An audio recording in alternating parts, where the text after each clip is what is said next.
Hi everyone, welcome. My name is Shasta Roberts and I am here today to read you my book, Stronger Than Excuses. Thank you for joining me with our little book club here as I continue to read my book to you. So today we are on excuse number 4, Family Matters. As much as people want to think this is a lie, it is the truth. When you get married, not only does your spouse basically adopt your family, but you adopt their family as well. Overnight, you may have doubled your immediate family size. Now you have new brothers, sisters, another set of parents, just like that. Same goes for them. Your parents become like parents to them, and your siblings are like siblings to them. This isn't always a good thing, nor is it always a bad thing. Having an accepting family is usually better than not. Sometimes you don't get so lucky and you marry into a horrible family. Some families are downright mean and unwelcoming. You might marry into a drug-addicted or abusive family. Thankfully, people are not always the product of their parents. Each person has the right to decide who they want to be. Your family can live any life they want, but you have a choice whether to choose that life or find a new life for yourself. Who you decide to be is not always in alignment with your family. The choice is yours and yours alone. I heard a story recently about two brothers. Both brothers were close while growing up. One of the reasons is because they helped protect each other from their drunk, abusive father.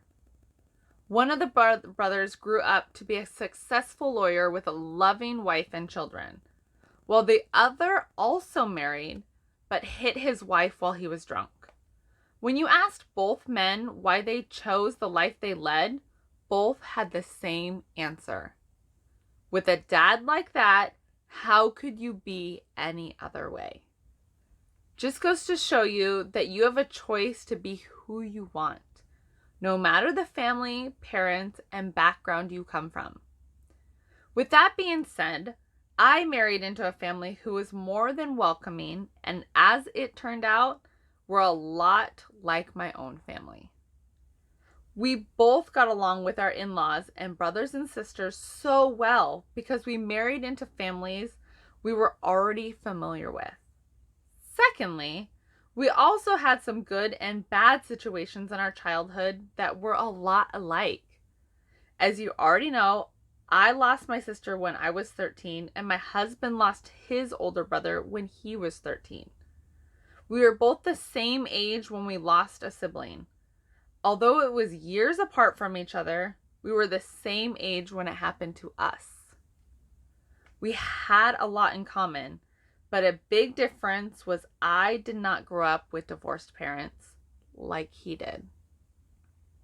Marriage was sacred to him because he had been through 2 divorces from both of his parents. Once from each other, and then once each had another divorce after that. He never wanted to end up in the same situation. He wanted to choose to stick it out no matter what and not raise his kids in a divorced household. I, on the other hand, have only known my parents together. I wouldn't say they have a strong marriage, though. I grew up watching, listening, and being in the middle of my parents fighting constantly. I grew up not wanting a marriage where you fight all the time. It seemed like the only time my parents talked to each other was when they were fighting. It is such an awful place to be. Yet, it was where I spent most of my childhood, right in the middle of the fight. I don't remember any making up afterwards with my parents either. Their marriage is a let's move on and let bygones be bygones type of marriage. We might not want to be like our parents, but there are always things that stay with you. Growing up with my parents fighting was rough. Never in a million years did I want my kids to go through that. Yet, here I was though, 10 years of marriage, 13 years of being together, and every week we would have a knockout, drag out, yelling fight with each other. I would be the one who would say, let's talk about this later, as our 3 kids are sitting next to us and would be in the middle of it. He would be the one who would insist on talking about it now, right in front of the kids. It felt like a bait and switch. I hated that more than anything. I grew up being stuck in the middle of my parents' arguments. I never wanted that for my kids. One of the hardest parts of my marriage is what me and my kids see behind the closed doors of our house is not what our family and friends see. It seemed like our marriage had a really good start, but as time goes on, I have noticed it is just a deceitful shield. When he wants to look good in front of others, he turns on his charm and woos them with how great a dad and husband it looks like he is. I've seen this for years and have not mentioned it or done anything about it. I was embarrassed. The side everyone else sees is just a veil and not how he really acts at home. After lots of thoughts and reflection on this, I'm pretty sure it has something to do with his parents' divorces. The person who always won was the person who was deceitful. I do not think that was on his mind when he acted accordingly, but it was ingrained into him to never be on the losing side. The biggest problem with a deceitful person is when you see their real side come out in front of others, others don't see it. Other people take their comments or attitudes as a joke and laugh it off. To me, it falls in line with a bully or type of harassment. Other people don't know he's not laughing at home when he puts me down. But in public, it is a joke to all but me. Let me put this into perspective for you. I have a house full of dogs and kids. So when I'm cooking a meal, I'm usually preoccupied with something else at the same time. It might be homework, laundry, cleaning, who knows? But I do know 100% of the time I'm doing more than just cooking dinner. I'm not an amazing cook, and I'm not a horrible cook either. Some nights dinner is the most delicious thing I have ever made, and some nights I might have overcooked it. Yes, I will blame that all on the distractions that just come with life, and maybe on the fact that I don't love cooking. I still have an edible dinner on the table for everyone to eat. At our first house we bought together, we had a glass stovetop. This was the first house we had ever lived in with a glass stovetop. I fell in love with it from the first time I used it. Glass tops are so easy to clean. But to my point, I might have overboiled the rice once.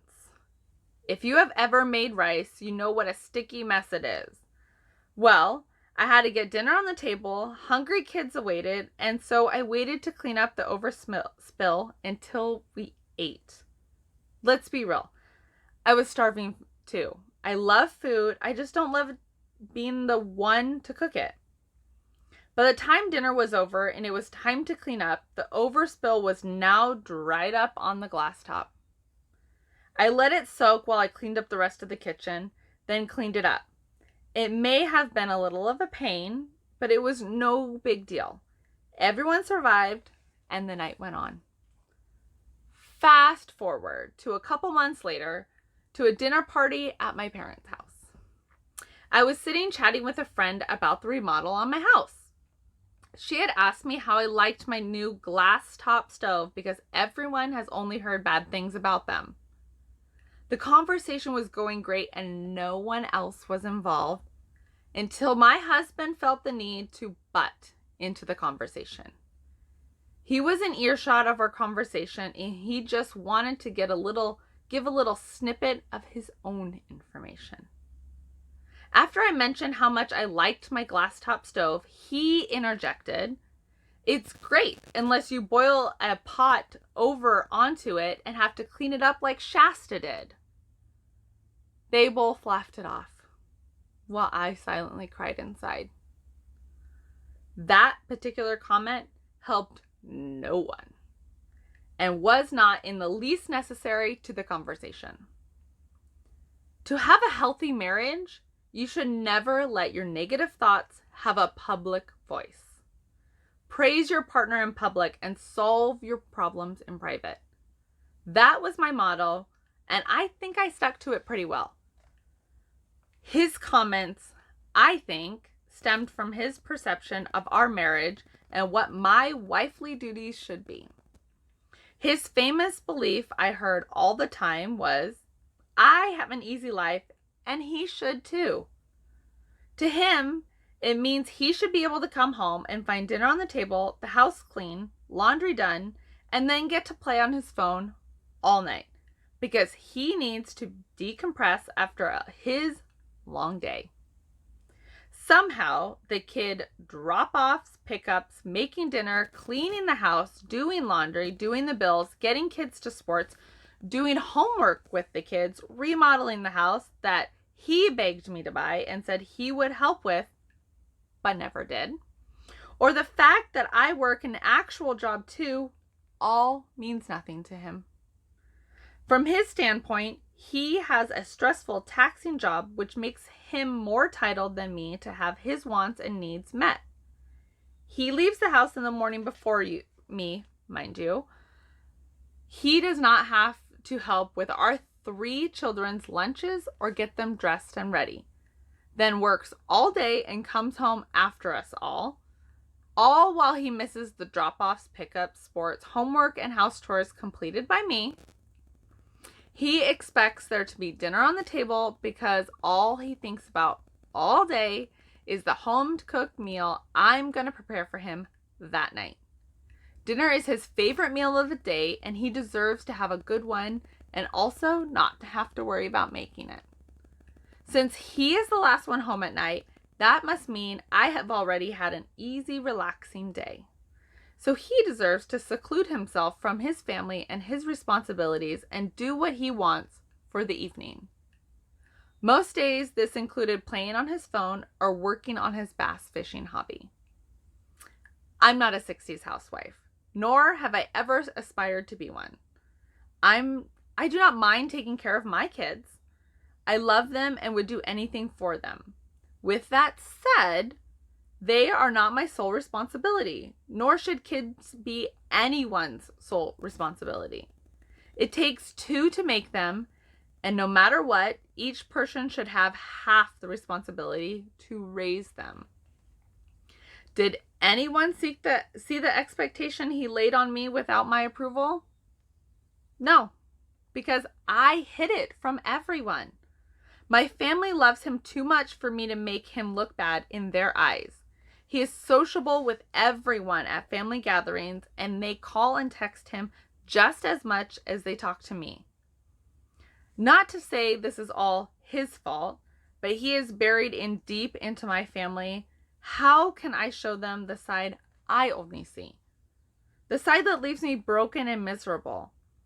I don't want to be the complainer and let everyone know how horrible of a marriage I have. So I kept it from everyone. Everyone just thought I was okay with our marriage because he is such a great guy. How could I not be? My family did not see how broken and sad I was inside. I'm not sure if they would have wanted to. To this day, I still feel they want us to be together more than they want me to be happy. What about his side of the family? I hit it off with them right away. We have an 8-year age gap, which puts me right in between his 2 sisters' ages. I think it started out as something fun to tease him about, but now I'm as buried into his family as he is mine. Although push comes to shove, my family would never drop him like a hot pancake. He is now their son or brother, and no matter what they think he has earned the right to stay that way in their eyes. We live away from his family and practically next door to mine, so we must travel to see his family. We don't usually get there more than once a year. What they see when we do is a lie. I have a feeling they think we have a strong marriage. Our fights usually don't make it on vacation with us. We save those for at home in front of our children. Our families mostly see what I want them to see. We are a big, happy family and love each other. I love his family, but I do not think I would have the same relationship with his family as he would have with mine if we were divorced. I don't know of any person who gets to keep their in-laws when they divorce. You take the side of your blood relation. That's how it works, right? You are forced to divorce the family that you have already adopted as your own. 10 years is not a small amount of time.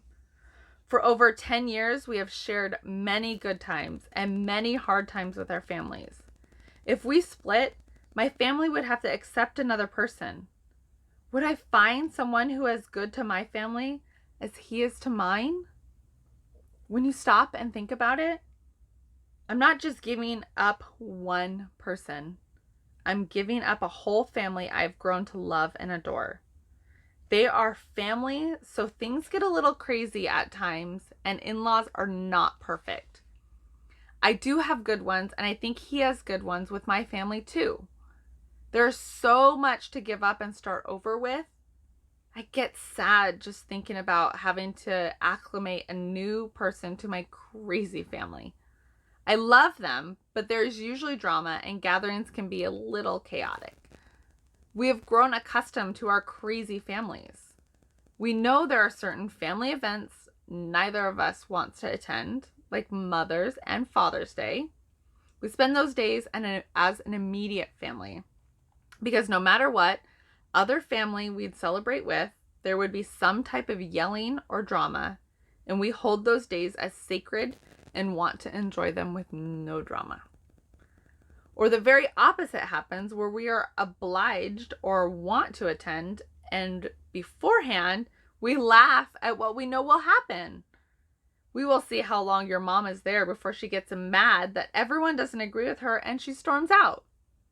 I might say to him, or they call us the loud talkers, but we are quiet when we don't want to compete with the three other couples fighting at my family's house. This is laughable beforehand because we both have an amazing but crazy families, and we live it together. We know these intimate details about each other's families, and it doesn't matter. We still love them.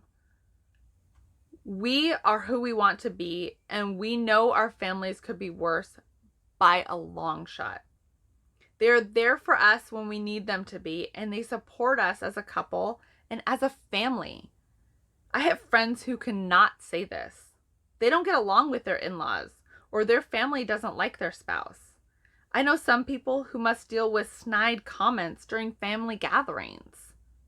I should be thankful every day I don't have that, and I don't have to be married to someone who must deal with that. What a life and marriage sucker that would be. I don't think I could wear that weight on my shoulders and still live a fulfilled life. Our families would be devastated if we divorced. It begs the question, is there even someone out there who my family would love just as much as him? Is there another set of in-laws I would adore as much as my current ones? It seems like it would be so hard to have to learn a new family history and traditions again, let alone finding someone who accepts my family as they are and not want to change them because they are mine, even with the good, the bad, and the ugly. This all hurts my head and seems so depressing to think about. My options are giving my second family up, bring someone new into my world, and accept a new entire family as my own. or just deal with an unhappy marriage. Our families don't know I don't love him. I've hidden it this long from everyone. How hard would it be to ride any longer? Why not just keep going? It would be the easier path. It is the path that's clear and foreseen. Although it was filled with sorrow and unhappiness, it is clear and concise, and the worst isn't too bad. When you lay it out like that, it seems simple, right? I don't want to have to drag my kids down a muddy, uncomfortable path as we find a new one. No one knows anything, and we can just keep it that way. This is just one of the pros in the list of negatives. He is just a small part of his family, and I can endure this relationship not to lose his family too. He loves my family. I love his family. And family in the end does matter. All right. That is the end of excuse number 4, family matters. I will see you guys next week for the next excuse number 5. Make sure you hit subscribe and hit that notification bell so that you can be notified next week when I post a new chapter of our reading club as I read my book, Stronger Than Your Excuses to You. So I'll see you guys next week. Bye.